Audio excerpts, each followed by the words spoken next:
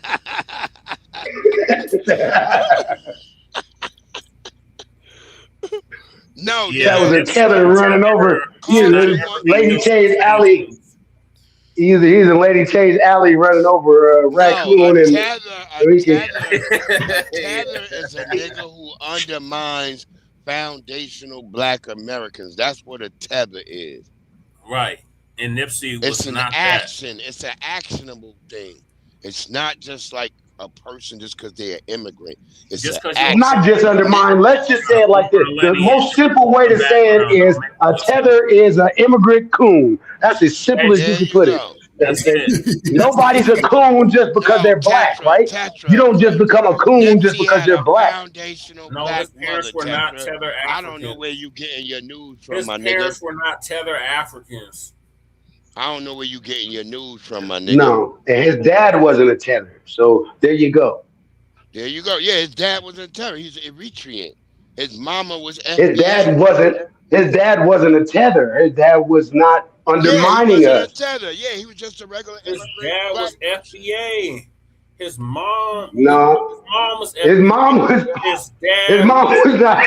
His dad was not FBA. No. Wait, Jesse, say it again. His mom was FBA. His daddy was Eritrean. Daddy was Eritrean. Yeah, he wasn't a tether. It was nothing tether about him. You can see. Yeah, and I'm just saying, look, the dad couldn't. That dad didn't show tether quality because tethers don't come over here and get with sisters. That's FBA. Exactly, Keezy. There you go.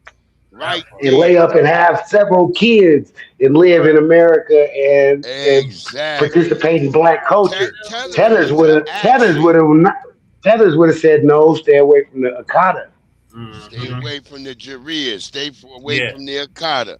Let's not get around them. The Habibs. Yep. That's what they would say. So Tetra, I don't know what you talking about. Right. And as far as I know, Nipsey. Tetra. Nipsey was going hard with he had deodorant on. Yeah. Nobody ever said that he was musty. So you guys are just lying, man. Right. Saying Godfrey cut from a different cloth. Exactly. Godfrey is not a tether. I just think, man, that we just cracked the code a little bit. Godfrey is a tether. I'm going to give it to him. I can't go with you if you're just going around saying good shit sometimes. Some of that stuff is good. I agree with some. If you're just one of them people who says stuff sometimes that I agree with, well, then you're a tether. Ain't no straddling the fence. Right. If you go on the other side at all, well, then your ass is over there with them. You over there with them. You right. Exactly. Right. As I look at that, I'm like, yeah, you right. That nigga do be saying some. Nigga, how could you be? Put it like this. How can you kind of snitch sometimes? Or I'm kind of a rat. I'm kind of no good sometimes. Yeah. I'm kind of not a rat. No, you a rat all the time, bitch ass nigga. Nah, Godfrey is a tether. Godfrey is a full-blown. But like I'm not all the way gay. I only suck cock on Tuesday and Thursday. Tuesday and Thursdays only. I only take it up the butt on Wednesday. No. I'm only take it up the butt on Wednesday, so that makes me Go to San Francisco, man. Right, Yeah, I know TJ with that. Slick stuff, right, Angela? So at the end of the day, Godfrey is a tether. He's not. You can't be with us sometimes. You can't be half of the way. You can't. It's all. You got dual alliances. He's not out. You can't be straight. You can't be a straight male half of the time, but then you take D on Tuesday and Thursday. Right. No, you're not straight. You're not straight. Right. Damn. If you ever took D once, you're gay. Yep. Well, yeah, that's true. All right. So moving along. South African Chewbacca. This motherfucker, boy, I'll tell you that much. Say what now, brother? Chewbacca, an Exanian mocked the enslavement of Black Americans has been found. Then that's not an Exanian, and that sounds like a goddamn bore. But then they got them other motherfucking Uncle Tom ass motherfuckers over there too. Yeah, I think it's one of the Uncle Tom ass motherfuckers. Hey, Judah, he's the one that brought this to my attention. Yeah. Okay. Family, now the thing some is, of y'all remember about. Go ahead, Chewbacca, and I'm gonna play Chase again. Okay, all right. Now the thing is, you got to understand. This is why they try to downplay Shaka Zulu so much. Busta Rhymes is a tether. Okay, but the thing is though about Shaka Zulu, why them Boers hated him and them damn British hated him, is because he was a military tactician. You see what I'm saying? Now, what happened with Shaka? He got assassinated. Huh? Then he fold. Then he ended up collaborating with them. Yeah, and that's why. Okay, but whoa. But hold on, no. But that's why Maccabi gave the order to kill Shaka, is because he jeopardized the empire. Yeah. Because he listened to them damn Tubats. He listened to them damn Boers and them damn British. You see, and that was down here. He started selling out. Yep. Yeah, I took him out.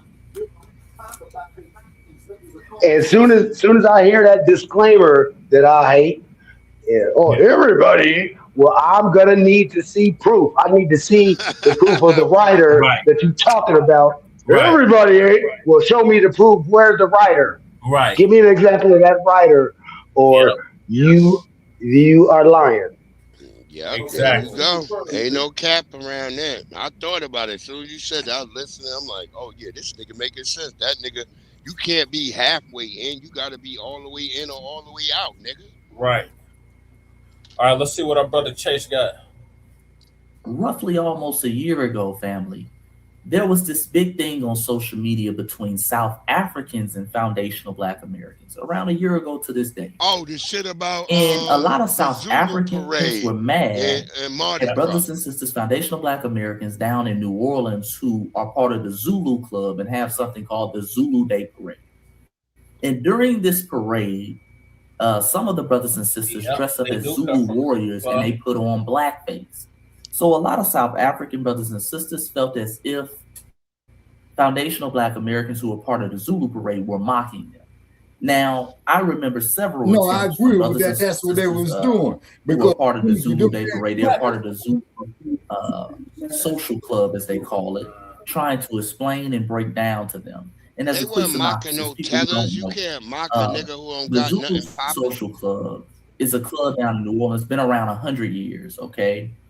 And it was started by foundational Black Americans on the grassroots, blue-collar brothers and sisters who wanted to come together and have their own parade because they were excluded from Mardi Gras. Mardi Gras used to be like a whites-only thing. And foundational Black Americans many times were not allowed or given the permits to participate. Sometimes we couldn't even afford the masks and the uniforms and the costumes to put on. I'll never set During foot this in time around Louisiana again. 1909, 1910, there was, white minstrel shows that came to town. And one of these white minstrel shows was called the go to the South in the last few years, I went down there. Folks would dress up in blackface and act like Zulu kings and Zulu nothing more warriors. than white people who chose So religion. being That's all. foundational They Black still Americans, we come from a very witty and satire type small culture hats. where we know how to mock the oppressor. They all white. We know how to mock them mocking us. Exactly, Breeze. So a lot of the foundational Black Americans came together and they created the Zulu Social Club in response to this. And they said, forget all this trying to get into Mardi Gras, forget all of this trying to get into their own parades and stuff like that. What we're going to do is we're going to start our own parade and we're going to call it the Zulu Social Club. Since they want to mock the Zulu people, we're going to take on the name. Okay? And they created the Zulu Day Parade. And around that parade, they were able to raise money. Because it was able to become a celebration of the community. British was and they were afraid of able them. to take some of that money and resources that they gained and build Black churches, things in the Black community. They are white. Fund scholarships for children. They're just being a positive outlet in the community. Ashkenazi Jews Okay? are white So people. that's where the Zulu Club was coming from. And look what they was even doing to this day, in order to honor their original tradition, many of them dress up in the Zulu story on that there too, brother Jay. satire. They to show them it was about showing the white folks. Yeah, you said we were the Zulu. What are you talking about? You were running around here in blackface with bones in your nose. Now we're gonna take that imagery, control it, and we're gonna dress up in black with our bones in our nose, and we're gonna mock you mocking us. And our own parade that we started. People. And we're going to use the money from this parade to empower the Black community around us. So I heard many brothers and sisters trying to explain this. Exactly. When they got their license, it says they didn't want to hear it. Many of them didn't want to hear it. Many of them were on attack because I told you they use stuff like that as a proxy to attack foundational Black. I gotta stop being They do this all the time. Yeah, Jewish. Long story short, one of Jewish the people is a religion. who really went out their way keep in mind, but the original Jews were Black. Hebrew Israelite is the original. By the name of I Complain.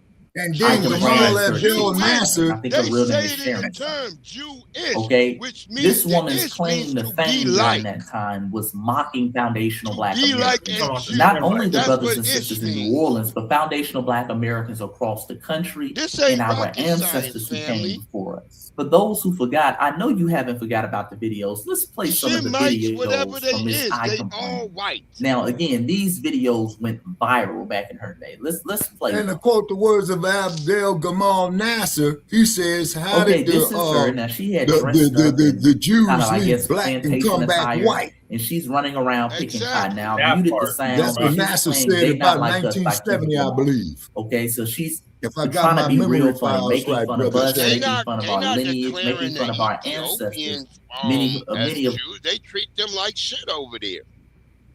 Yeah, they treat the what are they called? Falashians. Yeah, the Falashians. The melanated people over there, they treat them like shit. If you ain't white, they don't see you as no damn Jew. Nope. Right, but keep in mind is that like Gamal Abdel Nasser said, how did the Jews leave as Black and come back as white? Easily, that's what he was referring to. Yeah, and then on top of that, there too is that keep in mind that Nasser used to be the president, used to be the president of so-called Egypt before Anwar Sadat was. Yeah. And you saw when get this. Now when Sadat went and made that peace treaty with Israel, you saw what happened to Sadat. You saw it immediately. Yeah, they killed him. Exactly. So, I remember the day it happened. We not talking bullshit over here. We know what we talking about. Oh, hell yeah. Now, Sadat said the reason why he made the peace treaty with the quote unquote Israelis is because Sadat lost his brother in the Yom Kippur War. Now, the Yom Kippur War is the reason why your goddamn gas is up to how the fuck it is. Now, what had happened was, okay, see, so what had happened was is that when Sadat was involved, okay, in 1967, okay, is that he had lost his younger brother in the war in 19. No, I'm sorry, in the Yom Kippur War. Now I know what video he about to play. That goddamn teller that was calling herself mocking FBA women. Yeah. But I'll elaborate on that at another time on that because I still got to check my memory file. Oh, she's crip walking. Oh, she was really going in. Oh, she dead. As you can see, she's picking the cotton. I know y'all remember this video because we reacted to it on our page. Now over here, she's talking about my edges didn't fell out. She's trying to imitate what she believes is a Black American woman, a foundational Black American woman. Her ass. Okay, so she's trying to be real slick and funny. All right, here's another video. Y'all remember these videos. Y'all remember these videos of her mocking us and using white stereotypes to really push it out here. All right. Here she is. Yeah, that ABK got her ass. The universe canceled her. My name's Shakisha, yo. And I'm a businesswoman. I got 4 businesses. The Balfour Declaration cut from a different club. I sell nails, and I'm an exotic dancer. They not okay. I ain't gonna play the song. Because I don't want to get a copyright strike. Now she made all these videos, family, and even on this one it says New Orleans Parade in Africa. Okay, February 1st, 2026. Come dressed in your American attire. So she stuffed her pants, acting like she's a Black woman with a BBL named Quenisha, who is an exotic dancer. So they're pretty much pushing every white stereotype about foundational Black Americans you can possibly find. And the universe canceled her ass. Now, it was ironic she put that up because I think the ancestors, they took that as a challenge. I think they took that as a challenge, family. And they said, I tell you what, February 1st, 2026, while you talking about the New Orleans Parade is going to be in Africa and to wear your American attire, you're running around here wearing fake BBLs, white stereotypes. How about you not going to be here? Do y'all know, family, as of a couple weeks ago, they found I Complain, a.k.a. Miss Sharon, unalive. They found her unalive. And according to her family, it was due to mental health issues. Yeah, that's what they tried to say. Now, I'm not an expert at this type of matter, family, but I believe that was the ancestors whooping her ass mentally. Exactly, Chase. Okay? Because right after she put up these couple videos, she was on and off, you dig? And she was talking about, she was taking breaks from social media. You dig? I think the ancestors was whooping her ass mentally. And they were talking to brothers and sisters around the diaspora. Let y'all in on a little FBA game. You've been over there, Sabaki. You know how it go down. If there is one group of foundational Black Americans, if we're going region by region, from the the Mississippis to the Carolinas to the Georgias to the Floridas, because we're all over. This is our homeland. That's if right. There's one group you really don't want to fuck with. It's us. It's them foundational Black Americans down there in Louisiana. Okay. See, I think y'all don't know about that. We know y'all got your own little spirit. Hey, Young Ria's in the building. Down there in Louisiana, they're tapped in. They're one with the ancestors. Okay, they still practice voodoo and all that type of stuff. They're still spiritually tapped in. Huey P. Newton. You dig? They're still spiritually tapped in. Yeah, it'll be tomorrow night. Yep. Even the white folks over here, the white folks talk all that big and bad shit. Even the white folks know, hey, the foundational Black American down there in Louisiana, we don't really want to fuck with them. Going back to the days of Maria Laveau. Y'all know Maria Laveau. Work cooking. Boy, she had the white folks shook in the 1800s. But one They thing didn't fuck I with Maria must Laveau. confess, They'll move out of town. Look, we was talking about the Dismal Voodoo Swamp spells over here in on, Virginia. they'll move out of We was town. talking They'll about leave how town. the Dismal Swamp You is did? right here in They're Virginia. It very extends tapped in into serious. North Carolina. And You I don't believe want when to fuck she around. put up those videos You don't mocking wanna not fuck only around. and foundation out of of Black all Americans, fairness but our to ancestors. I think the Louisiana, ancestors took that as some of a the tactic. sweetest sisters that I've had came You from did? Louisiana. And they say, okay, I Oh, I got you. love You over here playing in dates. We got a date for you Yeah. too. Okay, we got a date for you too. I love that accent. So it's very interesting. But let's go into a couple videos because some South African people are reacting, to show you some proof that she has, transitioned. These are some of the videos going up, family, and pay attention to the wording, how they're trying to reframe it. You dig? How they're trying to reframe it. Let's go into that. Popular TikToker I Complain, whose real name was Sharon Dean Ndomzoto Amakoni, has lost her life following a battle with depression. I Complain, who was widely loved across South Africa, Africa, and the US, was laid to rest this weekend, 2 weeks after her sudden passing. She rose international fame. Look at her. She got goddamn cake soap on her face. Africa in South Africa went viral, earning her Cake the soap, nickname bitch. Show raggedy ass Lord, yes, you heard it right, Yeah, yo, family. Cool They Keezy, I've been to the Dismal Swamp out here in Virginia. I've been to it. That's where the They Swamp have Fox such was. a hatred for foundational Black Americans. Anytime somebody comes for a He foundational needed Black niggas. American The or Swamp Fox who was a white gaslights guy or who talk needed about our niggas culture to and take him lineage, into the they label swamp them so the he could minister fight of the defense. British.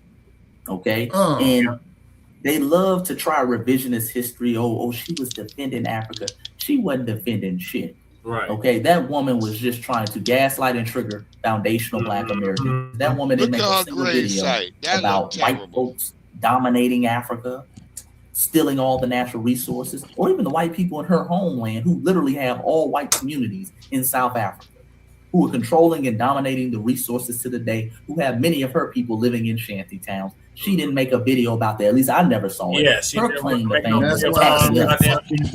Okay, Hyenas attacking gonna us dig that based bitch off up. what a few foundational Black Americans do in New Orleans at the Zulu Day Parade. Right.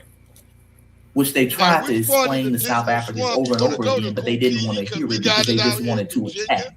and They were looking extended for to any and North everything to Carolina. attack. Okay? So now they're trying revisionist history. Oh, she's the minister of defense. They don't even label the brother over in Burkina Faso the minister of defense. He at least kicking out all the white folks. You did? Damn. You talking about He at least swamp. taking control of the resources. No, this woman, I Camping in the complain, is the minister of defense for pushing white stereotypes about foundational Black Americans. It's right on Listen to how the they talk. Virginia. Understand Right how on the deep that Virginia, hatred North runs. Carolina. And then they want to show you a I Show Steve who comes over there as a celebrity. And they want to make it seem like, oh, this is what they think. Remember, these folks all over Africa were bigging her up. Yeah, because They God got, says he ain't going to the swamp with no Nabisco tour guide. The military trains there. The military be training over there. Yeah, they got paths you can walk through the swamp. You can walk through the whole damn swamp. Like they got fucking wooden bridges that you walk through out that bitch.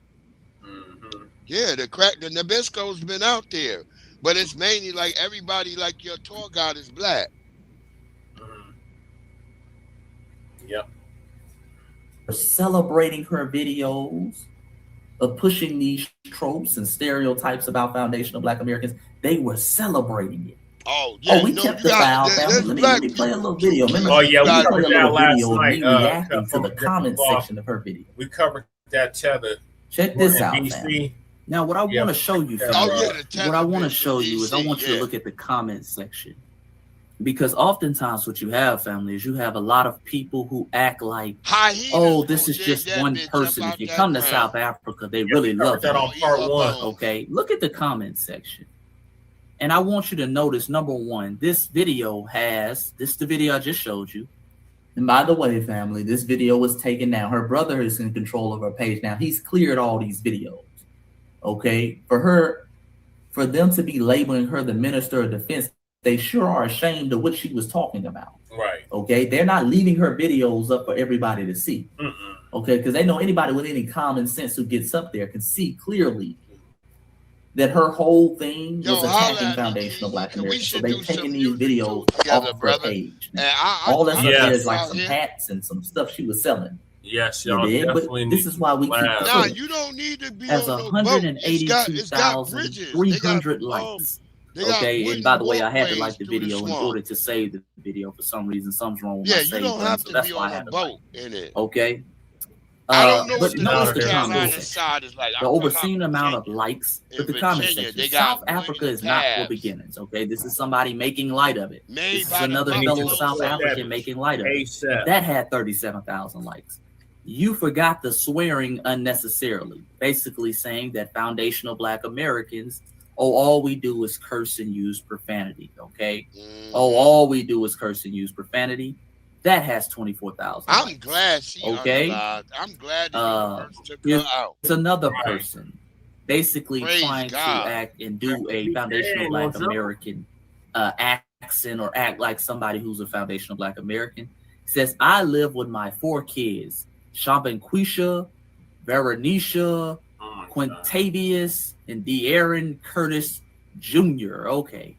So they're trying to be funny. They're making fun of our names and what we name our kids, or some people name their kids.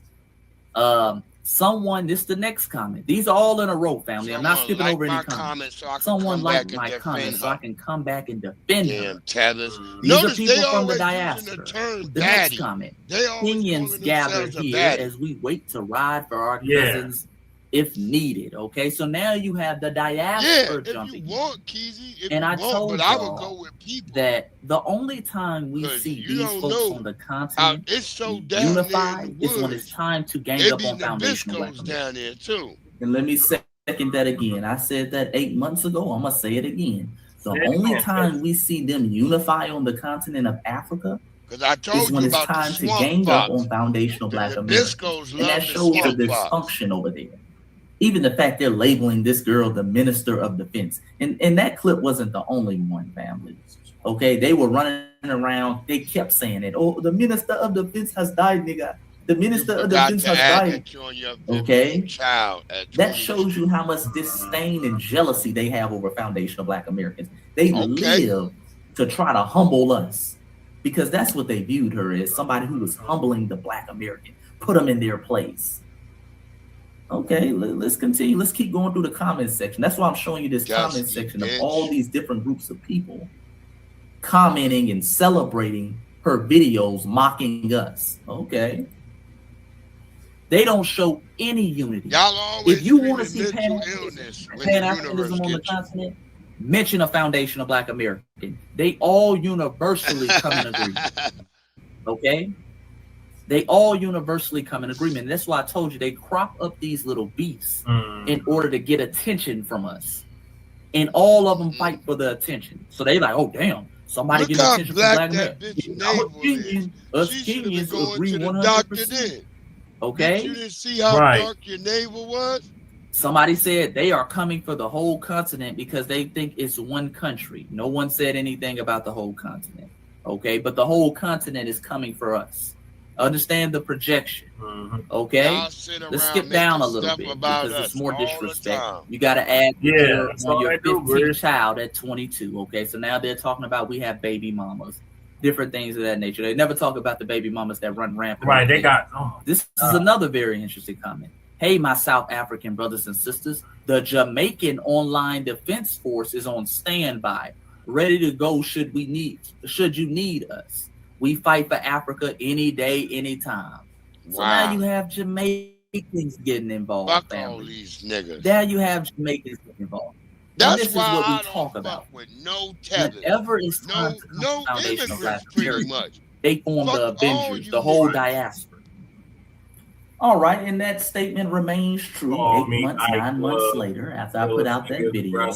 As you can see, the whole continent and the whole quote-unquote diaspora was linking up, family. And now a lot of them are running around here sad. A lot of them are trying to do revisionist history. A lot of them are labeling her the Minister of Defense and all these things. And we even have some Negroes over here in the United States running around making videos talking about this. one of my South African family members has passed away, and like, oh my God, like I loved her so much. Like, this is my sister. Like, this can't be real. Like, I can't. Like, this is crazy. Can everybody please send her some love, her family some love and support? Oh my God. This is a moist nigga. I thought family, you know what I'm about to ask. I just got one question for this young man. I just got one question. Y'all know what the question is. What's up his Sir, asshole? where's your family from? Where's your family from? Family, the only people who were fans of her, are non-FBAs and tethers. It's called the Foundational It's Black only two History types. Channel, Angelica. Non-FBAs, Foundational Black and History tethers. Channel. That's it. So our only question, anybody running around talking about, oh my God, I'm a fan of hers. A fan? A fan of what? All the woman did was make derogatory videos about foundational Black Americans. And she did this for months and months and months and months at a time. Oh, it didn't stop with the Zulu Day Parade. She just kept making videos. They got fruit by the foot up their ass. So that leads us to this. A powerful question. How should we address people in the diaspora who make a career, who make a living off of disrespecting foundational Black Americans when they transition? Okay, I'm asking you as the family. Now, here's my take on it, family. Because some people are saying, hey, Brother Chase, mental health is a real thing. We can't be out here celebrating or, acting nonchalant, even though she said questionable behavior. We don't want to disrespect the dead. That's gross. Here's the thing, family. Mental health is a real thing. But what about the concern for the mental health of foundational Black Americans? When these folks sit up here in the diaspora, the so-called diaspora, and they attack and gaslight us and push white tropes about us all year long.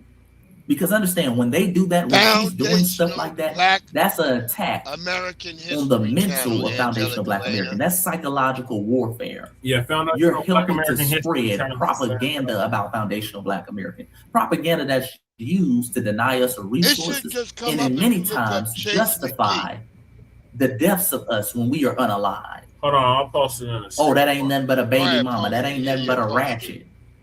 You did? So that is very hurtful when foundational Black Americans see that. A lot of foundational Black Americans, I remember making videos, were very triggered by that. And they understand that. They understand that gets us triggered. They understand that many times that gets under our skin and causes us to make a response, which they want. Okay? That's a form of psychological warfare. So what was the concern for our mental health when they were doing that in the diaspora? It was fun and games then. Remember, she got millions of views. She got tens of thousands of followers off those videos. That was her brand. So what about the mental health of foundational Black Americans when we're dealing with these types of things? For the people who say, hey man, you shouldn't make fun of the dead, she didn't have no problem making fun of our dead when she was running around here trip walking to They Not Like Us picking cotton. That was a direct shot at our ancestors who lost their lives on the killing fields in the South and other places. Yeah, like Emmett See, the days of us turning the other cheek and having to humble ourselves to make other people feel comfortable. People sit up here and make a mockery out of us their whole lives. And then when they transition, we're supposed to be the bigger person. Those days are over with, family. Those days are over with. Really good book. So in closing, family, I'm here to tell you, feel and respond how you see fit. Oh, if you want to celebrate, books, I ain't mad at you. I understand, God. You're going to love it. If you feel like me and you just don't care, I ain't lose no sleep. I understand you too. If you someone who you want to send a RIP because it's just on your heart to do so, because we are godly people as foundational Black Americans. Y'all know we didn't forgive a lot of white folks right here, Chase McGee. In our history and our years. For this nigga. Okay, since our ethnogenesis. I understand it. Might not agree with it, but I understand it. But the bottom line is, I want you to do what you feel is best for you and your people. because of the days of us trying to cater and satisfy tethers and people who disrespect our lineage other people in the diaspora to make them feel okay, to make them feel comfortable. Those days are over. Do what's best for you. This the new normal, nigga. Get and everything used else to will it, fall into nigga. line. It's your brother Chase. Comment below. Tell me what. Yes, sir. Thank you, Chase. Shout out to Chase McGee. That is my brother. I told you that was the first nigga follow me on YouTube. First one to like my motherfucking video game, fucking video, everything. I love this brother. Yeah, man, you stay on the video games, not changing the subject. Okay, on the video game, do you got that Knockout Kings by any chance? And you know where I'm going with this, brother Che. Are you familiar with it? Yeah, I know what Knockout Kings is. I just don't have it. Oh, okay. Now, I remember, man, these trolls was telling me, man, on the boxing group that I had, right, that Rocky Marciano would have beat Muhammad Ali. I played it on Knockout Kings. Did this here. I played it on Knockout Kings, man, and knocked Marciano's ass out in the third round with me and Ali. Nice. You know you ruined a white hope. God damn it. Yeah. You're ruined the great white hope, Shabbat. Who you talking about? You moolies? You said what? That's key. You moolies. These moolies. You moolies can't mess with the Rocky Marciano. Yeah, the moolies. Man, them people, is all mad as hell, choking on pepperoni as you saying that. We ain't worried about that. They choking Ali on would have beat his ass. And one choking thing on about Mr. Ali, he never lost to a white man. Now, the motherfucker who they really got to give it to is Jack Johnson. His books are really good. Yes, he does. He has I bought all his books. Voices of the Ancestors. Yes. Eddie Murphy was spitting facts when he said when Rocky came out, all those white people was getting too hype, holding the crotch, acting like they was too tough, ready to beat up black people. But keep in mind, though, Muhammad Ali was fact. Rocky was fantasy. Eddie Murphy from Long Island too. We know we had to deal with it because all the Italians was in Westbury. No, but that emboldened them back in that time, just like nowadays. That got them beat up. But at the same time, now it's a new day. So now you got all this UFC fights, and that gets all the white supremacists fired up. If you go to any bar in America, when the bars let out, you got all these tough white dudes that had too much to drink, and they watched all those UFC fights, and so they out there looking for somebody to jump on every night. I mean, they looking for a picnic. I done beat up a couple of white niggas. So UFC emboldens these suspected white supremacists because they think that they can do all that stuff. Just expect that their first attack is going to be a knee attack. That's why I tell black people. Go look at that in Virginia right now. I bet you this weekend at the club let out or bar let outs, you'll see a bunch of tough white dudes get so drunk and then they be fired up when they come out of those bars. And then what are we gonna do? Fucking every week they get beat up outside of those bars every week. All right, you block that knee and then you come up with an uppercut. They ain't getting a chance to do none of that, man. In those scenes, they don't get no knee. They taking a knee on the ground because some FBA already done told them. FBA already done told them, leave me alone, man. Go that way. Leave me alone. We done told them 3 or 4 times, leave me alone. And then they end up catching hands and feet. They don't get a chance to get knees or nothing. They don't get a chance to get nothing off. I had a video where the nigga was the brother was trying to work at the work site. Did you see that? Oh yeah, he's trying to work. He like let me go. He like, please man, leave me alone. Yeah. Please. And then he put the hands of God on that nigga. And he did. And why we always do that? We always do that. Give them all these chances. Look, please, man. I don't want to do that to you. Go on about your business. We give you about 30 chances, and then you keep on pushing the issue and get smacked upside the head. That's what the And then you become the victim. Oh no, he's after me. He assaulted me. No, ain't no assault. And it was a nigga on the video too kept saying, y'all need to stop, even though it was the white nigga pressing the brother. The brother wasn't doing nothing, just doing his work. And then it was another nigga kept saying, y'all need to stop. And the brother like, I'm not doing nothing. Right. I look for these non-black groups to start doing all that. Since we're not helping with ICE, that's what they're going to start doing. The same thing. Exactly. They'll be doing that. Exactly. All of them. They'll be instigating, calling us the N-word, and instigating fights, and we gonna keep telling them, you better get those funky butt. Toure saying that they could call us the N-word. That's why I was like, this nigga gotta be. Well, that's what he's opening up the door for. He's opening up the door for violence, because when you're being racist, the only way to enforce that is what? Violence. You have to enforce it by violence.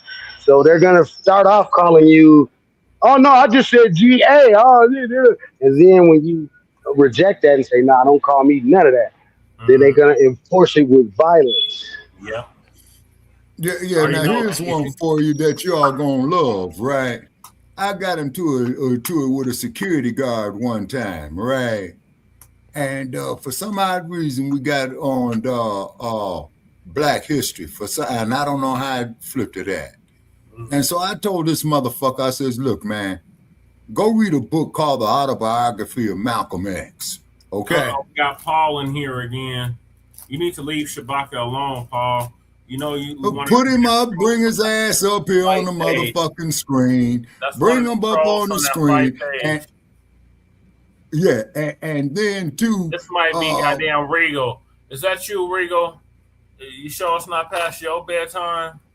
Hey, Paul, check this out. I know if you come up here fucking with me, I'll put your ass knocked the fuck out. How about that? Yeah, okay, motherfucker. You see, you talking shit. How much alcohol you been drinking? I think that's Regal, Shabaka. Okay. Yeah, they sound like they drunk enough to fight. Yeah. And also, too, Paul, how old is your stupid ass? And when did the bitch that bore you? When was your ass hatched, Trick? Hatched. Oh my God. You son dodging motherfucker. That's Regal, Shabaki. That's Regal. Okay, hey, Regal. I got a woman to seduce. It was the bitch that bore you. I got my dick in her mouth right now, Trick. Yeah, you raggedy bastard, man. You better quit drinking, man. Yeah, get the hell out of here, Paul. Yeah, exactly, man. Get the fuck up out of here, man. Because you ain't going to do shit. Okay? Get to stepping, Paul. Yeah, if you came up there and had some goddamn sense, man, we might engage your stupid ass in some conversation, but you up there drunk enough to fight. Or Regal, or whoever the hell you is. Yeah, whoever who this Trick motherfucker is, yeah. All right, so what's your thoughts on that South African? I say goodbye and good riddance. That's that ABK. You fucked around and found out. Right. Just say. And then keep in mind, though, like I said, though, this is why Victoria's Secret, when Seth Weil went to Victoria's Secret, and y'all know what the secret is about Victoria, right? It's really a man. Exactly. And told Seth Weil, and this is in the 1880s, so this is like 60 years after shot. You and all she says, talk shit. Okay, well, why don't you hit the link and tell us to our face that we cowards? How about that? Okay, who is this motherfucker saying this? The same clown up here. Tough guy. Hit the link. Oh, yeah. Yeah. Oh, okay. All you cowards do is talk shit. Hit the link. Well, motherfucker, do you know how? That's who? Hit the link, goddammit. Yeah. Bring your ass up here, man. Bring your motherfucking trick ass up here. Ali Khan, you a bitch ass nigga too. You probably in Pakistan, nigga. Shut your musty ass up. You Get the link or it's permanent vacation for you. Yeah, get the wrench out. He don't want none, man. Bop him upside his head. Telephone, tell guys, put your number up there, Trick. There's the link. I bet you won't come up, nigga. I bet. Yeah, he ain't coming up. He don't want none of this heat. Right. You could talk all you want. You living over there in Pakistan in a dusty ass tin roof hut, nigga. We don't give a damn about. Now you're repeating yourself like a woman. Yeah, like a bitch ass telephone tough guy. That's all he knows. Motherfucker, you don't want none of this heat. He probably a damn bot. That's the damn bot right there. Yep. Yeah. Okay, trying to get it shut down. Yeah. Okay, is there any way we could block this Trick? Yes. Who is he under? Block his ass right now. Yeah. On one of the vertical lives. All Americans are telephone tough guys, nigga. You won't come. You want to be over here. You probably in an apartment in Cleveland, nigga. Right. Not playing with us, nigga. Right. Talking crazy. Or what it is he's probably in one of these dive ass motels in Las Vegas, man, up there getting his money took. You can't speak English. Coming over I here can't speak English. Well, jolly good show, old boy. Now, why don't you bring your sorry fucking ass up here, guy? Get the fuck out of here, shit. man. Talking about can't speak English. And your name is Ali Khan, nigga. Shut the fuck up, nigga. You only eat gyros. Oh, wait a minute, brother Che. Isn't this here one of these Rami Salami type of motherfuckers? Yeah, that's what I think he is. A musty Rami Salami. Yeah, you a musty ass wannabe Asian. I see y'all. Yeah, he's probably over there strapping up a bomb to himself, about to blow himself up. We ain't gonna know who he is. He's gonna be dead tomorrow. So it don't matter. Ban your shit embassies. Ban our shit embassies. Oh, you one of them motherfuckers. He wanted the niggas be on Tariq. Can I get one battle? Can I get one battle, nigga? Please, one battle. One battle. A suicide bomber looking for this dude's a suicide bomber. Why would you listen to this? We got a Jamaican tether. He says, "Oh, okay. What? Wait, what Jamaican? I was a supporter of Breeze, but he's so disrespectful to my village, talking about meat and such." Jamaican Burrows, I don't give a damn what you was. You ain't no supporter of me, nigga. I ain't had you around, bitch. I don't even know who you is. Y'all eat bush meat and cat burgers. Don't be mad at me, nigga. Blame your mama and your daddy for your unsuccessfulness. Damn. That's it ain't never a dull moment here, bullshit. Never. You keep saying all that, but you won't hit the link. You hit the link, man. Hit the link. Yeah.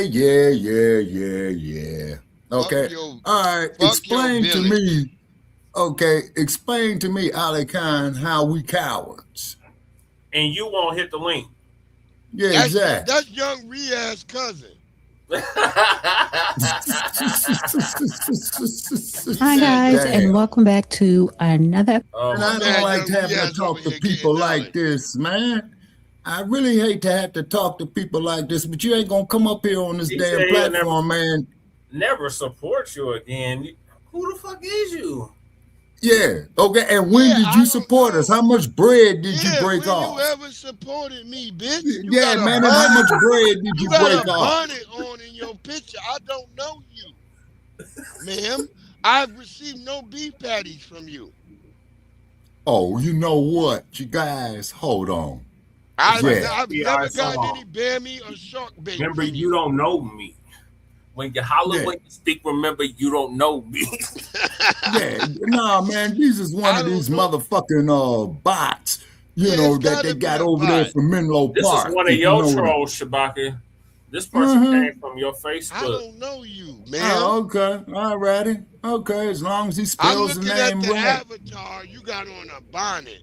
I hope that very disrespectful. Well, Burroughs, you the one that came up here with the disrespect. Ooh.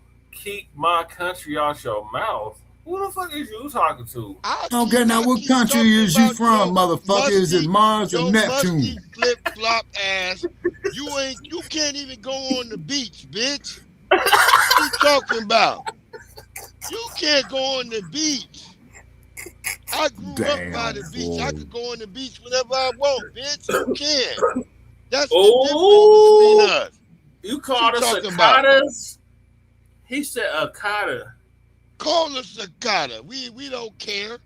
You colonized, brain dead motherfucker, you man. Fuck you. See, this you over there eating shark bait. You ain't even from Jamaica. Yeah, motherfucker, shit, what you need to do, man, is go get them goddamn colonialists out your ass, you fucking neo-colonializing motherfucker. Bushmeat what you thought we was gonna let up, nigga? You over there eating bushmeat. We don't give a damn what you got going on. Yeah, it is typical Akata behavior. Okay, well, check this out. Cat, why don't you come over here, man, and watch me put my foot up your ass, man, okay? How about that? Right. Okay? And just to give you the advantage, motherfucker, I'm disabled and I'm over the age of 60. Okay, so therefore, tethers. Hold on, man. Let me see if I can get rid of this. Talking about you supporting me. You a bitch. I don't know you. Look at that bitch. Man, let me see who this busted motherfucker is up here, man. That bitch face. That bitch look like she be biting out of goddamn. What's them damn shells they got over there that they be eating out with the snails in them? The bitch be biting straight out of a conch shell. The bitch is biting right out of a conch shell. It ain't even cooked, bitch.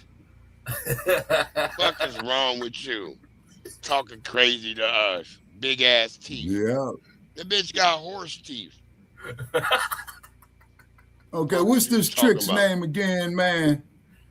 Jamaica Barrows. Okay, Jamaica. Okay, I'm going down the followers list right here. They in the chat. You got to go to the Facebook Live. Okay, to the Facebook Live. I don't like Dana with the data. Dana, people, who in the fuck are you talking about? Shit. Who's ashamed? You ashamed of your homeland. You ashamed That's why you ain't there. That you fled. Okay, now I'm viewing this here on YouTube now. You in a okay, let's see who is this. This is somebody on your Facebook. On one of your Facebook Okay, now, wait a minute. I see this clown up here on the YouTube, brother Che. Okay. Now, how can I bop this motherfucker with the ring? The bitch is in an apartment in Brooklyn. Okay, all right. He's out of here, man. I just removed him, man. You know what I'm saying? Big giant ass teeth. Yeah. Now, if I did it right, we shouldn't hear no more from this busted. Look, I told you they in Brooklyn. This my land too. No, you ain't. This ain't your land, bitch. Right. You up there in Bedford Stuyvesant, bitch. Eating a beef patty this early in the morning with your musty ass. All right, let's get on these other coons.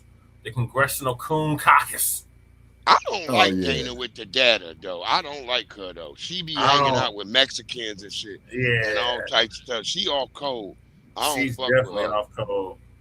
But she You be over there with Judge Joe Brown, but she an all cold bitch. Yeah. But get this here though, Breeze. Okay, this dude here says, Breeze, that he was a supporter of Breeze, but he's so disrespectful to my village, talking about you don't even know who Breeze is. Yeah, that's Jamaica Burrows. I don't know who this person is. You ain't fucking never Okay, well, man, he got kicked out the neighborhood, man. Okay. That motherfucker rose up out the neighborhood. Go eat some damn shark bait, nigga. Right. Better yet, go swim with the sharks. Trick ass motherfucker coming up here with this bullshit, man. Yeah. Go shark swimming, motherfucker. Go to San Francisco Bay, motherfucker, and go swimming.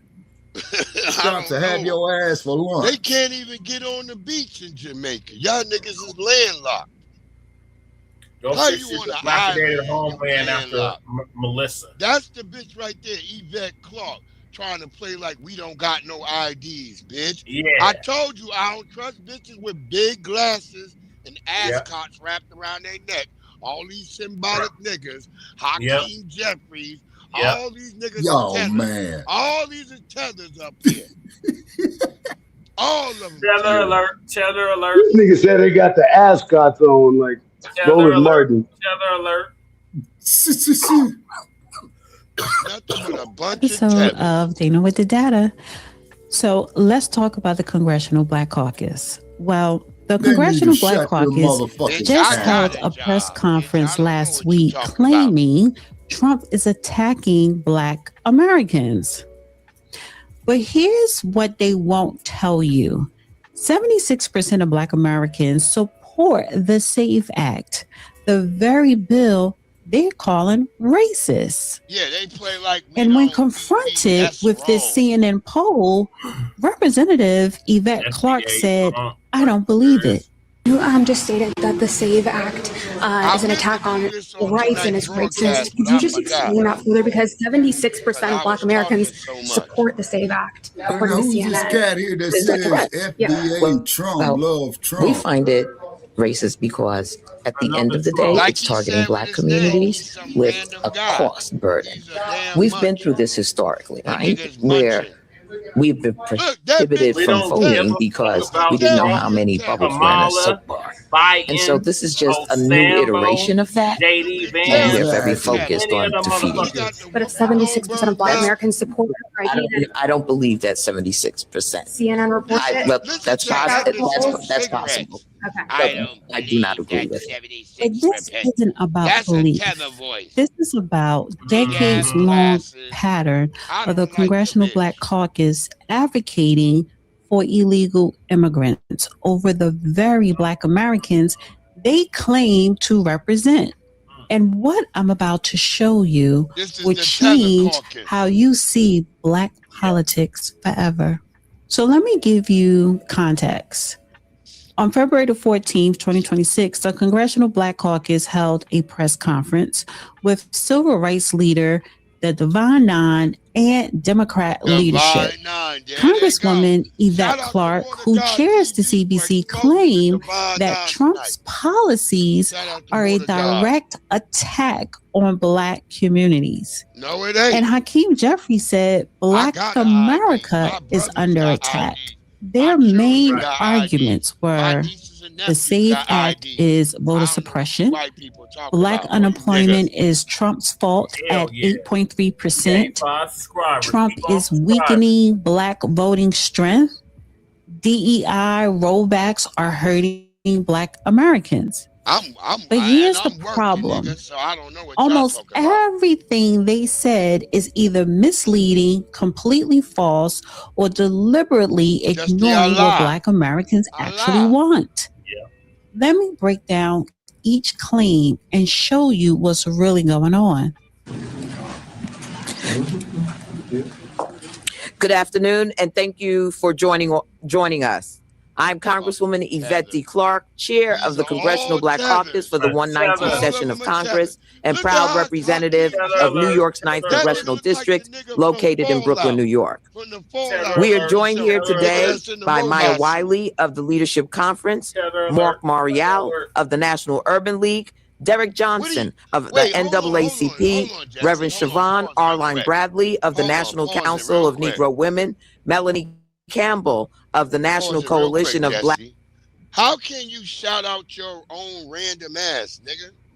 This don't make no sense. Right. What's wrong with you niggas in today's world? You can't shout out yourself, nigga. Right. What the fuck is wrong with you, nigga? Yeah, he hit that goddamn PayPal link up there.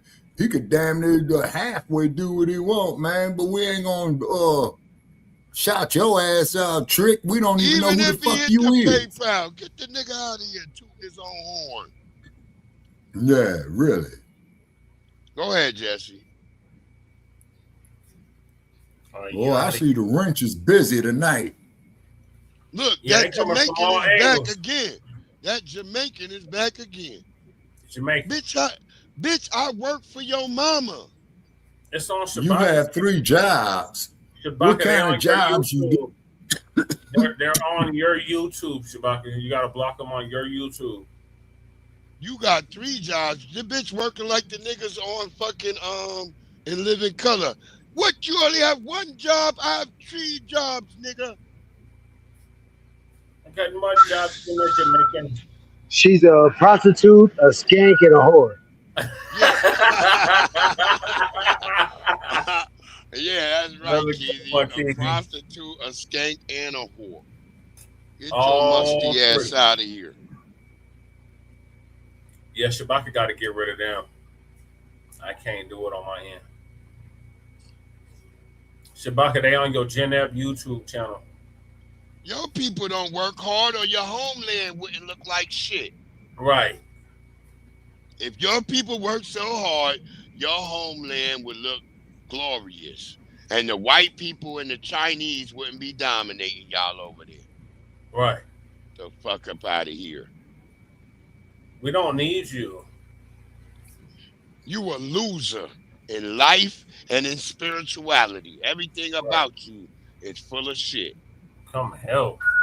We done enough. And everything black people did over here is to not work hard. We made shit easier. We made work easier on everybody that does work in the world.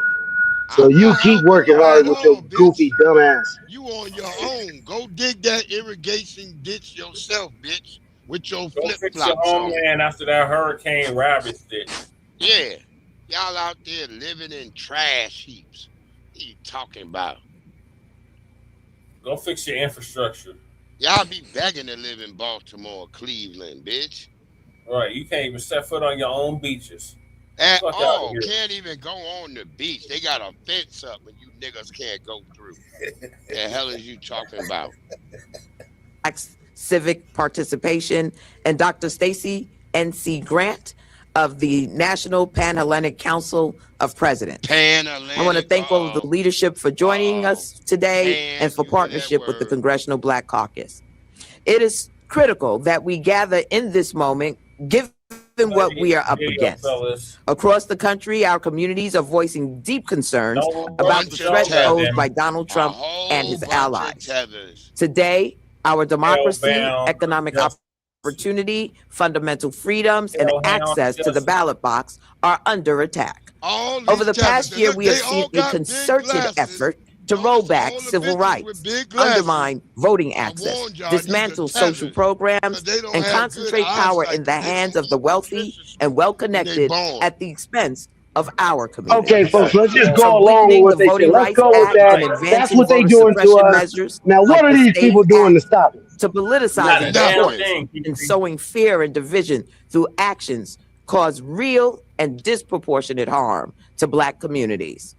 Instead of working to lower the rising cost of living and create real pathways to economic security and advancement, the Trump administration has been working overtime to take our country in the wrong direction.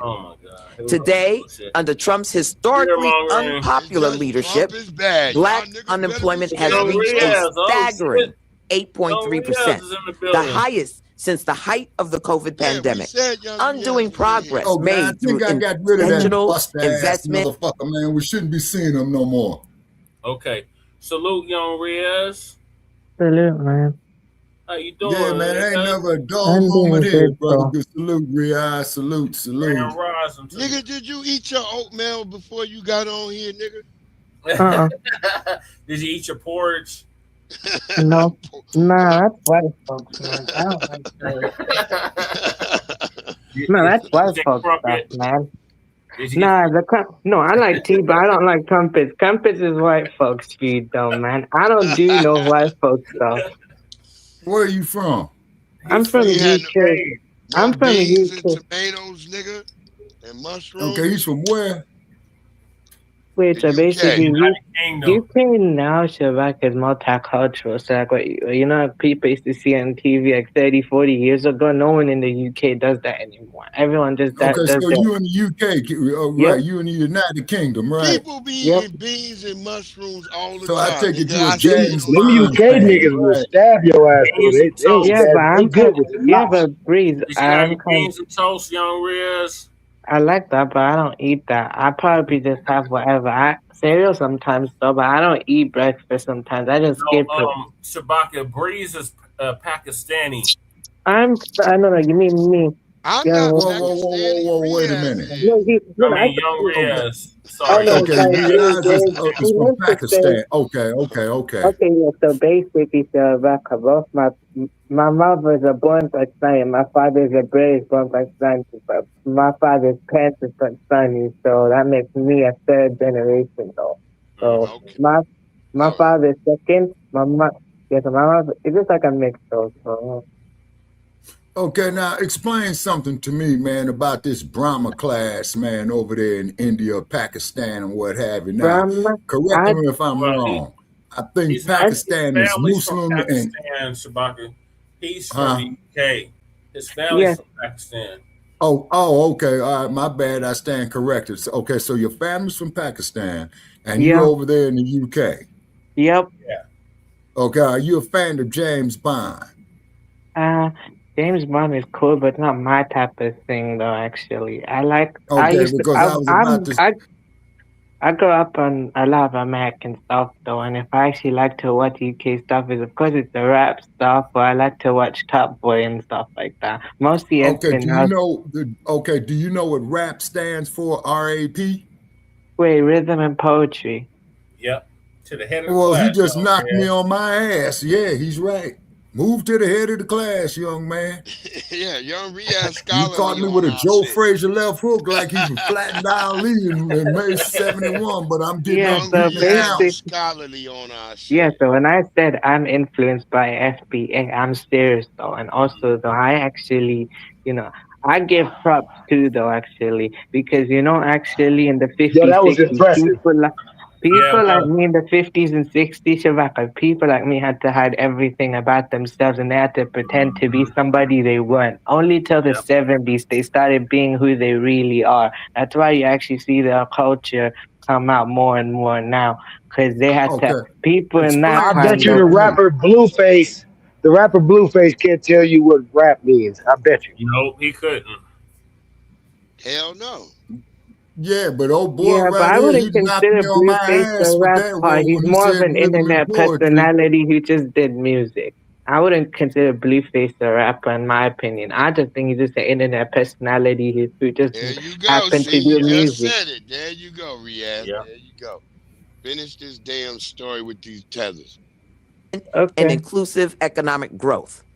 Attacks on the Affordable Care Act continue to threaten health care for millions in our communities, putting life-saving coverage and access to prescription medications at risk. And the ongoing assaults on the diversity of our nation, from the federal workforce and Black-led institutions to journalists, educators, and local leaders, represents a direct attack on the values of our democracy.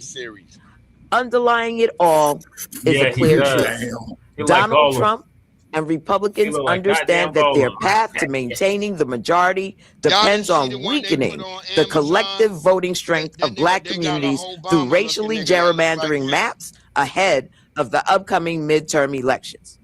Right now, they're relying on the Supreme Court in the Louisiana v. Calais case to clear the path for their plan to cement one-party control in Washington.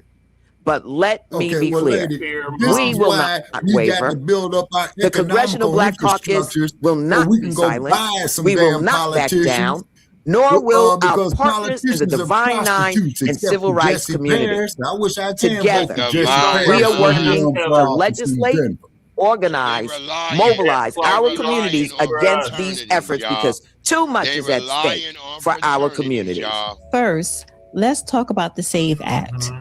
Representative Yvette Clarke called it an attack on civil rights and compared it to Jim Crow era literacy tests. That's cat. But what is the SAVE Act actually? It's a bill that requires proof of citizenship to vote in federal elections. That's it. You need to show you're a citizen to vote.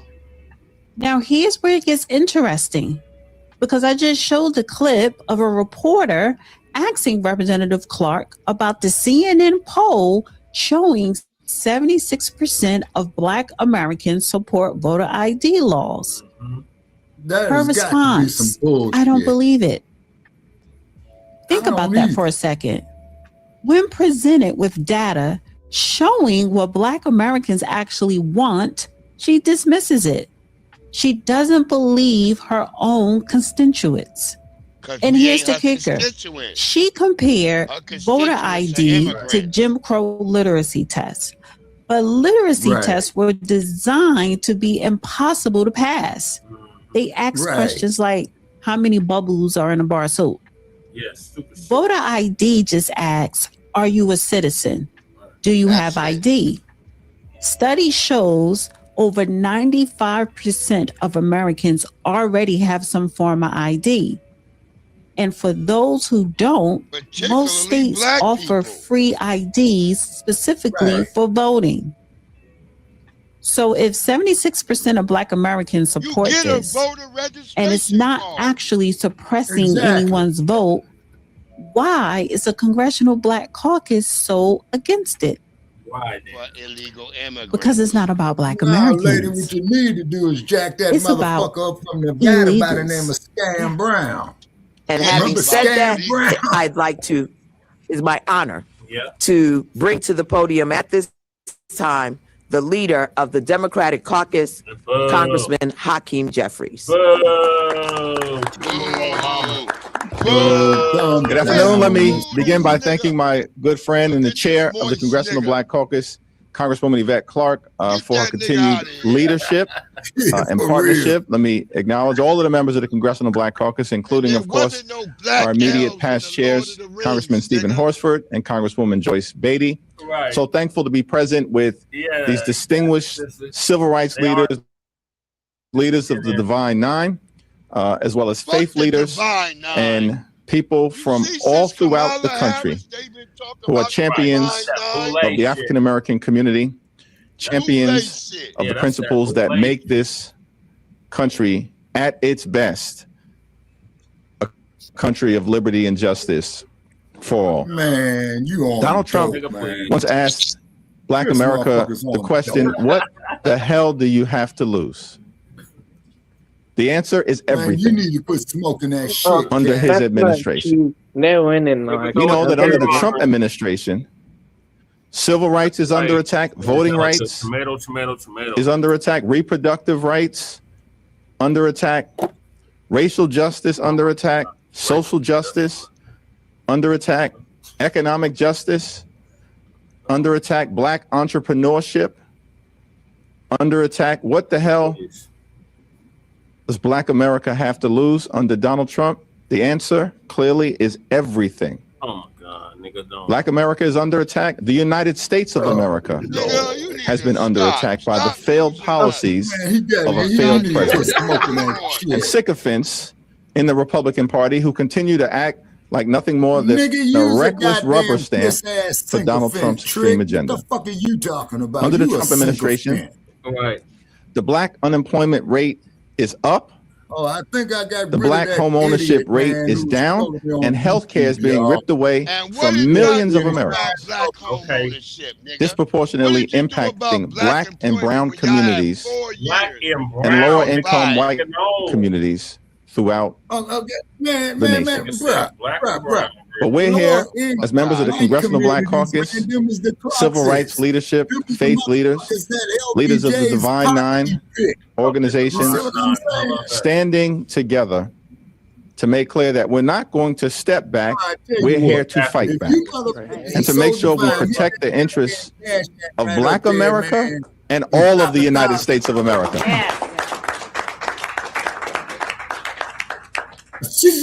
And as John Lewis would often encourage us to do, we will continue to show up. We will continue to stand up. We will continue to speak up. We'll summon that character, that courage, that conviction of those upon whose shoulders in this Black History Month we proudly stand upon. And together we're going to end this national nightmare and continue this country's march toward a more perfect union. God bless you all. Now let's talk about the Black unemployment. The Congressional Black Caucus claims that under Trump, Black unemployment reached 8.3%, the highest since COVID. And they're technically correct about the number. But here's what they're not telling you. Black unemployment was at a historic low of 4.3% in 2023 under Biden's policies. But what changed between 23 and 2026? Thank you very much. First of all, good morning. We just spent about an hour, leadership of the Congressional Black Caucus and the leadership of the nation's leading civil rights organizations in conversation and celebration, because this is Black History Month. And I want the members of the media to know that this is the 100th anniversary of the Black History Month celebration. And even though for the first time in 50 years, there is no official celebration of Black History Month at the White House, there is an official celebration here in the Capitol that we just had. Number two, I could spend the next 15 minutes now what about Kamala telling you how Harris? reprehensible and how offensive Okay, good question. the actions in depicting I don't support Kamala. My family don't Barack and support. Michelle Nobody Obama claims were that, last week. actually, you know.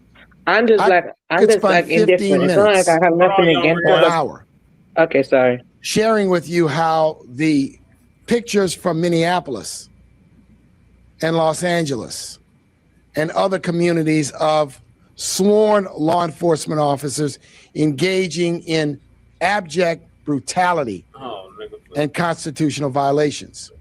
Man, But what I want to police spend the guards next are minute or two supposed to sharing with brawn you and is intelligent. He's talking about a peek at the analysis that we've done on the first year of the Trump economic policies insofar as Black America and the nation are concerned. Right.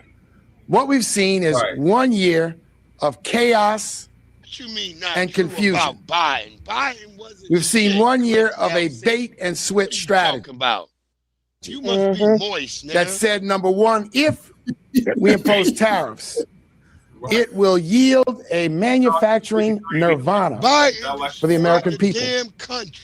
Instead, what we see is that yesterday Ford Motor Company, in releasing its earnings, had one of its worst earnings cycles my in recent family memory. was from, though, you know. What we see is tens of thousands going on 100,000 manufacturing jobs lost this year. Then what happens to you also happens to me, because technically we're connected in a way, so it also because of these failed tariff policies. Also help out. What we see is a under tariff Biden no help make it worse. that is costing the average American family $1,000 a year extra in expenses due to the impact it is having on the things that they buy.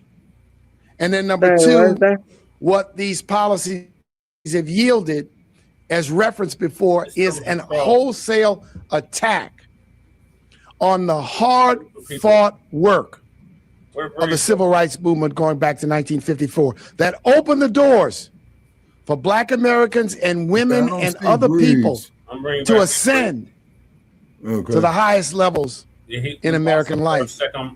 Instead of embracing the idea that I am a president for all people, what we have seen is a campaign to divide us.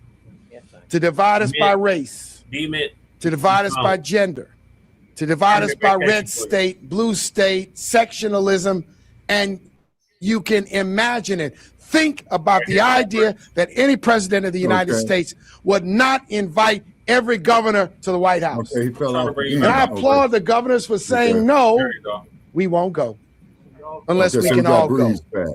These have been policies that have divided this nation and hurt our economy.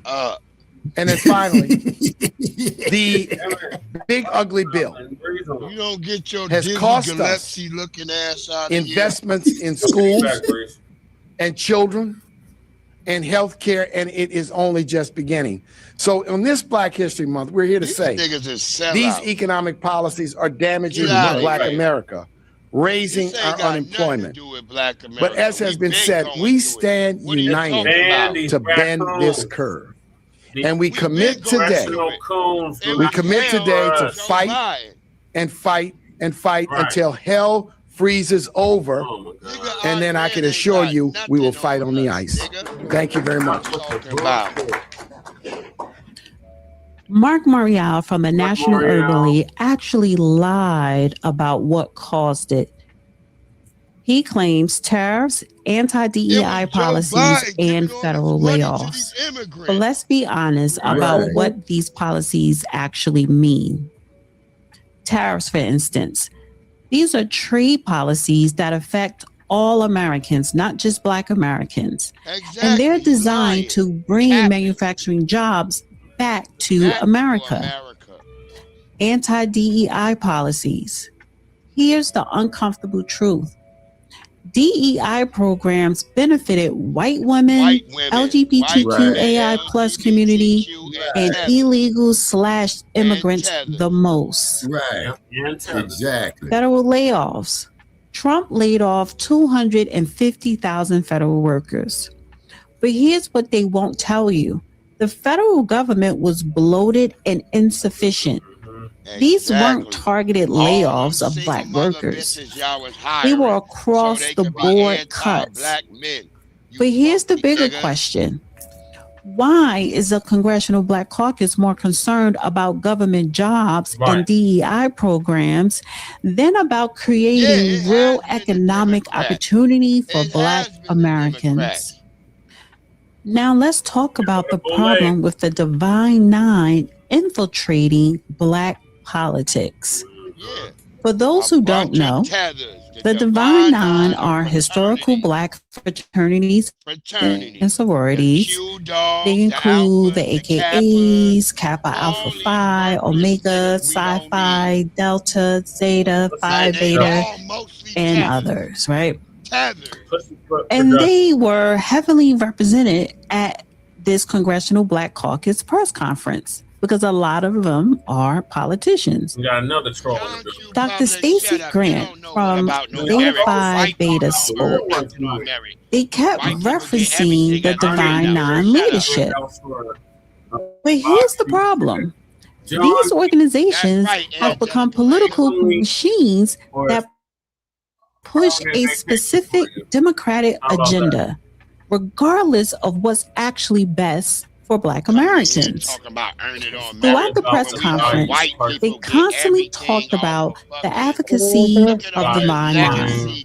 But when you look at their actual advocacy, it's always aligned with Democratic Party talking points. Reverend Bradley announced they're partnering to register 1 million new Black voters in 2026.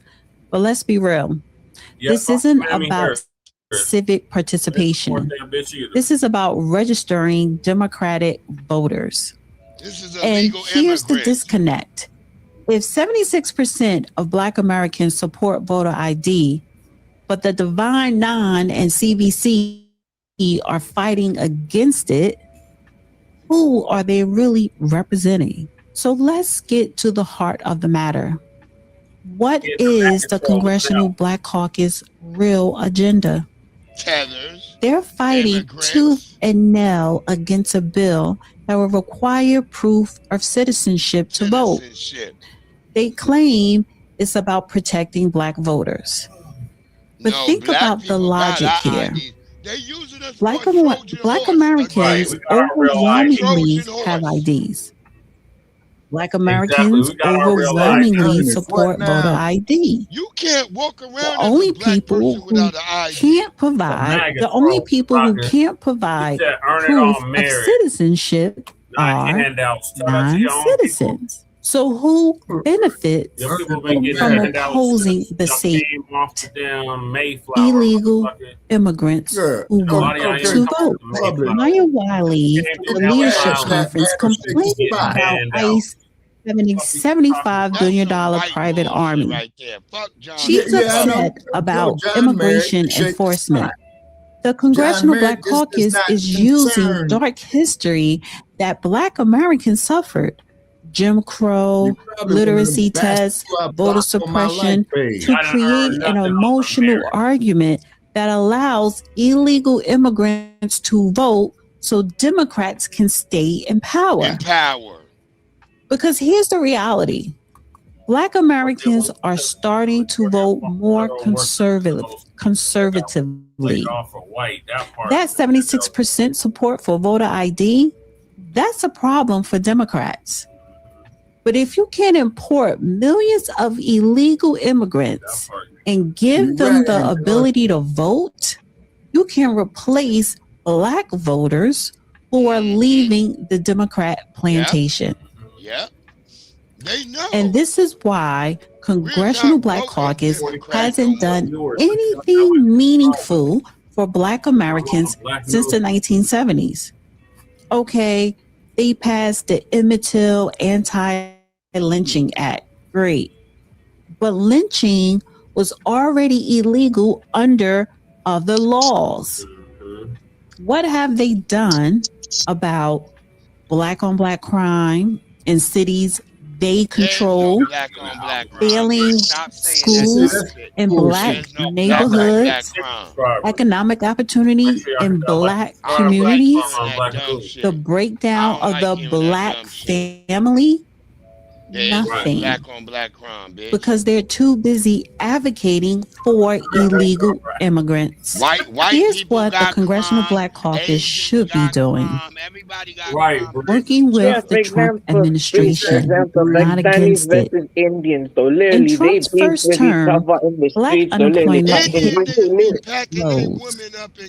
He passed the First Step Act, which released thousands of Black Americans from prison for non-violent Pakistanis and Birmingham, literally, when them and Indians get into a conflict, they literally go around beating each other, though. They're not just beating each other politically, though. Sometimes we literally beat securing the border to in other aspects, to even American streetwise, literally. Cutting government waste, reducing inflation.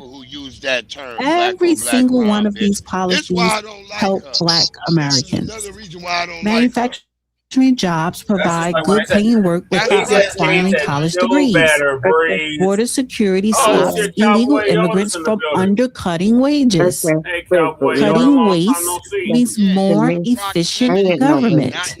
Lower inflation means your dollar goes further. But instead of working with Trump to implement these policies, the Congressional Black Caucus is fighting him every step of the way. Representative Clark says, "We will not waver. We will not be silent. We will not back down." Translation, we will not work with Trump even if it helps Black Americans because our loyalty is to the Democrat Party and illegal immigrants, not to our constituents. I can only give you what I see from the outside looking in. So that's why I'm just listening right now. The Congressional Black Caucus held a press conference and actually was on February 11th, not the 14th. My apologies. Claiming Trump is attacking Black Americans. But when you actually look at the evidence, 76% of Black Americans support policies they're calling racist. They're more concerned about illegal immigrants than citizens. Yep. They haven't accomplished anything meaningful in decades. Every Monday. They refuse to work with an administration that could actually help. This is why Foundational Black American delineation is real. Foundational Black Americans, descendants of American slaves, have different interests than Jamaican Americans like Representative Yvette Clarke or the illegal immigrants the Congressional Black Caucus is trying to protect. The Congressional Black Caucus needs to make a choice. Represent Black Americans or represent the Democrat Party's agenda. Because right now, they're doing everything except for what they were elected to do. If this video opens your eyes, hit that like button and subscribe. Drop a comment and let me know. Do you think Congressional Black Caucus represents Black Americans or the Democrat Party. And I will see you in the next video. He's a damn liar. I got X, I got Apple News, I got Google News. It would have came up on all my shit. Lewis Powell, shut your ass up. Take your little white ass and go shove a banana up your ass, nigga. Coming over here lying. Yeah. And the only thing I'm seeing here, Breeze, talking about the top news is U.S. military buildup in the Middle East. I don't see nothing on Trump. Trump. I mean, man, they would have had special reports all over this motherfucker. You know what I'm saying? This is bullshit. Take your funky ass on too, nigga. We don't want you here either. Right. So I want you deported. Your last name Bandito, that means you got to go back to Mexico, Tito. Let's go. Yep. House niggas Get beg your ass for up sex, out of man. here. If you don't take your ass back to your dilapidated homeland. Yeah, go live under that tin roof with your damn musty burrito smelling ass, bot. Right. Yeah, all you got to do, banditos, go south on Interstate 5, okay? Go south to San Diego, man, and you be down there in fucking TJ, man. Your long nightmare. Bullshit. Try our long nightmare. Our long nightmare has lasted over almost 500 years. What the hell is you talking about? Lewis Powell is a nice nigga with a banana up his ass. We don't hear nothing he got to say. Right. The fuck up out of here, nigga. Oh, this is one of our best episodes. Wait, okay. Yeah. This shit is off the hook tonight. All y'all niggas coming in here. We don't give a damn what y'all say. We want you deported, and we want you gay niggas put in a corner. Right. Exactly. And all you gay niggas go to San Francisco. Oh, my God. Go to San Francisco, nigga, where you can get to San Francisco. We should remember. And no disrespect to Jay Militant, because we do know that's his home. Yeah. Yeah, so I want to put that out there. Jay Militant, a rider for real. Right. Go get your San Francisco treat, nigga. Shout out to Cuz. Yeah. All right, so we're going to get on another tether.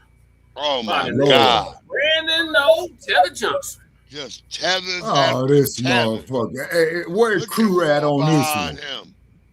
This is in Crew's region. Hey, So Crew, shout you out still to our with sister us? Prosperity. All black Negroes, some all old white people doing Shout out to, doing the work for white people. Shout out to Chicago Foots Red, Sister Jessica, Sister Prosperity, Sister Adani. This nigga be wearing Sister Zoe. SpongeBob socks. And brother named Dwayne. Shout out to Chicago Foots Red. This is from our sister Prosperity out the Shy. She said, from one racist Democratic Johnson to another, past and present. Yeah. Lyndon B. Johnson's vision. But he calls Trump everything but good. Man, we have some truth to share after this. Now, people, ain't this here the same motherfucker that said you convince these poor white motherfuckers that they better than a nigga, and then you can pick their pocket for the next how many hundred years? The certified known racist president and political front, who made it known that he felt LBJ enforced by Republicans to push the civil rights bill for black freedom. Yeah, it was. If you can convince the lowest white man he's better than the best colored man, he won't notice you're picking his pocket. Hell, he's up there trying to bump somebody in the head, man. Lyndon B. Johnson said that. We should remember Lyndon B. Johnson's vision. Emancipation was a proclamation, but not a fact. Lyndon B. Johnson said that. We should remember Lyndon B. Johnson's vision. I'll have those ends voting Democrat for the next. Okay, now ask yourself this here, people. When Kennedy got assassinated, which state was that in? When I appoint an N to the bench, I want everybody to know he's a N. And where was Lyndon B. Johnson, the U.S. Senator, from? The appointment of Thurgood Marshall as Associate Justice of the Supreme Court. And Lady Bird Johnson's family. I'm sorry, y'all. What did that family have a lot of investments? That's a problem for us, since they've got something now they never had before. The political pull to back up their but Lady Bird Johnson, didn't her family own Bell helicopters? Just enough to quiet them down. Not enough to make a difference. Now you see why he escalated in 1965. And their allies will line up against us. There'll be no way of stopping them.